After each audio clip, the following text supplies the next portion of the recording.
In my lifetime, I've been warned in religious settings many times, don't take communion if you are unworthy of communion.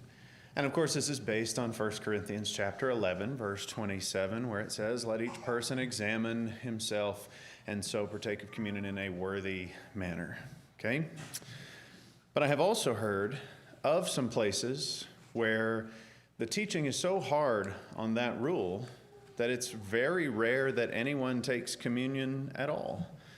I've heard of places in Eastern Europe in particular where churches are just kind of used to the fact that there may be a significant number of people in attendance, but very few of them will actually take and eat and drink communion.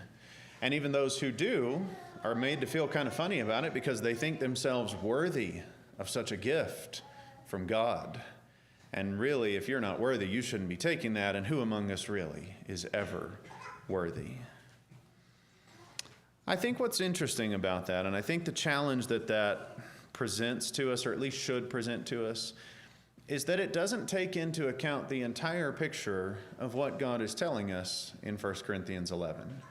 Because yes, it's true that verse 27 says, make sure you partake of it in a worthy manner. But verse 28, the very next sentence says, therefore, let each of us examine himself, and so eat and drink the bread and the cup. The point is not that we would be kept from communing by examining ourselves. It is that we would come to communion fully engaged and fully devoted to God in the communion that we participate in with Him. And I want to show you to kind of nail that down and to show you that this has always been the way that God, the general way that God approaches this. I want to show you a passage that I think probably gets fairly overlooked from Numbers chapter 9. Yes, the book of Numbers in a communion meditation. Numbers chapter 9, this is page 110 in our Pew Bibles, if that's helpful for you.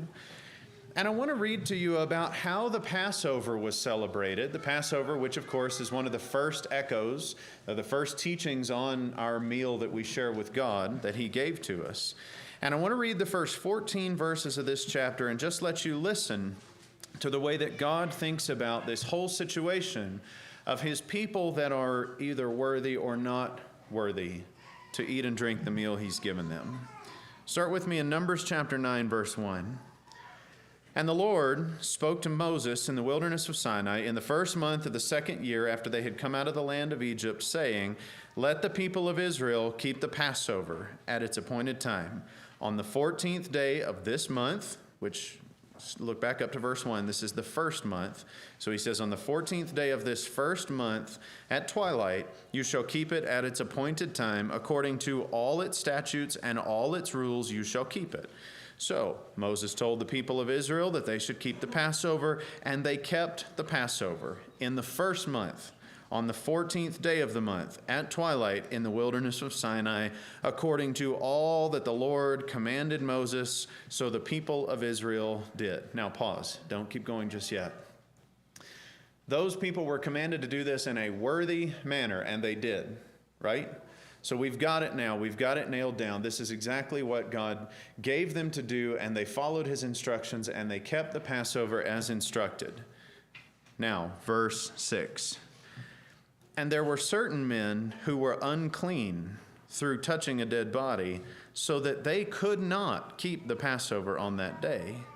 And they came before Moses and Aaron on that day, and those men said to him, we are unclean through touching a dead body.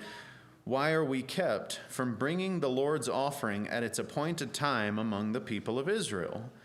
And Moses said to them, wait, that I may hear what the Lord will command concerning you. It's interesting that Moses doesn't give his own judgment. He wants the judgment of God.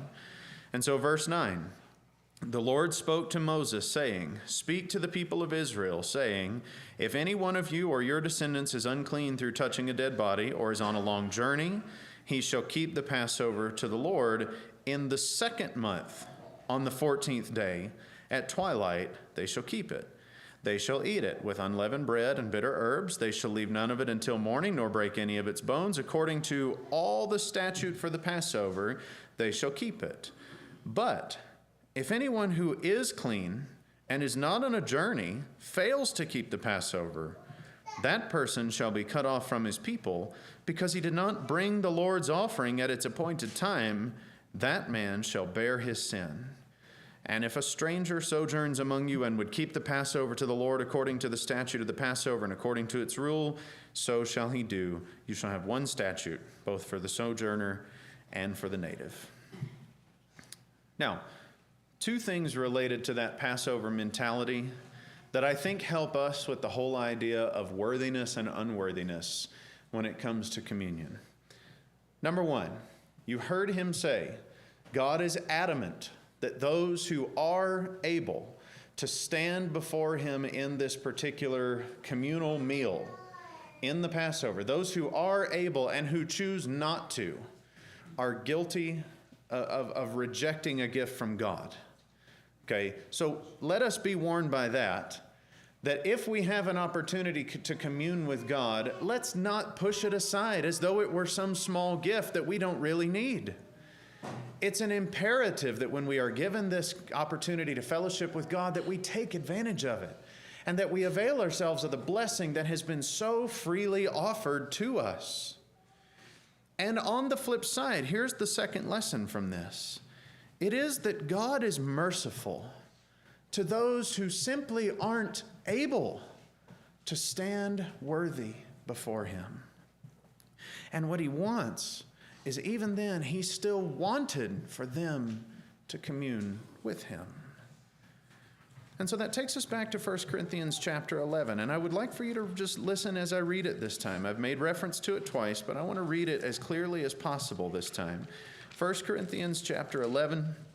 And this is page 901 in our pew Bibles. And listen to the entirety of the instruction given on this concept of worthiness. Verse 27, whoever therefore eats the bread or drinks the cup of the Lord in an unworthy manner will be guilty concerning the body and the blood of the Lord. Let a person examine himself then, and so eat of the bread and drink of the cup. For anyone who eats and drinks without discerning the body eats and drinks judgment on himself, and that's why many of you are weak and ill, and some have died. The point for him is not that you would find reasons to stay away from God in this activity, but it is that you would find reason to examine yourself and to commit, fully commit, and do what is required to be close and in communion with God in this activity. So examine yourself and eat the bread and drink the cup.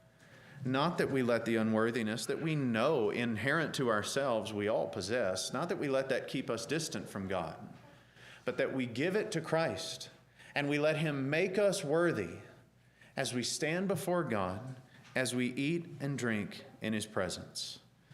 And so that's my encouragement to you today, is to keep in mind that yes, God is merciful to those who are unable to stand before him in a spiritually mature and worthy kind of way.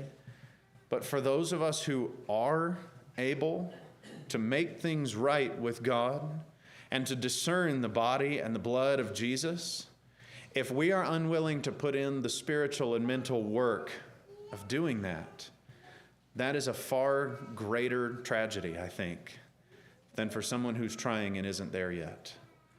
To those of us who have the maturity to partake of the Lord's Supper in a worthy manner, let us choose to do it and choose to enjoy the fellowship that God has so richly blessed us with.